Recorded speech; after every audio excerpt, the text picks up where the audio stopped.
আসসালামু আলাইকুম এভরিওয়ান।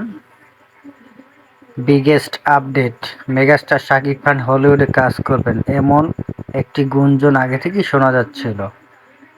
সামাজিক যোগাযোগ মাধ্যমে নানা ধরনের পোস্ট, নানা ধরনের কথা শোনা যাচ্ছিল, কিন্তু এবার হলিউডের নির্মাতা আশিক আকবর, যিনি বাংলাদেশে এসেছেন আমাদের মেগাস্টারকে নিয়ে সিনেমা করার জন্য। তিনি অসংখ্য সিনেমা করেছেন, the commando, Mox film lads, বিভিন্ন ছবি করেছেন সে হলিউডে।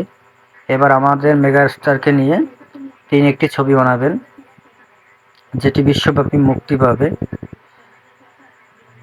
এর আগে কথাগুলো গুঞ্জনে শোনা গেছে, কিন্তু যমুনা টেলিভিশনে আসিফ আকবর তথ্যটি প্রকাশ করলেন 20 জুন সন্ধ্যায়।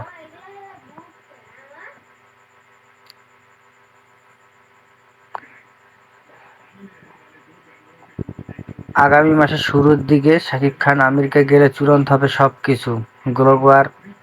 গ্লোবাল ক্রাইম থ্রিলার হতে যাচ্ছে সিনেমাটি। সব ঠিক থাকলে 2026 সালে বিশ্বব্যাপী মুক্তি পাবে শাকিব খান ও আশিক আকবরের প্রথম জুটি হলিউড সিনেমা।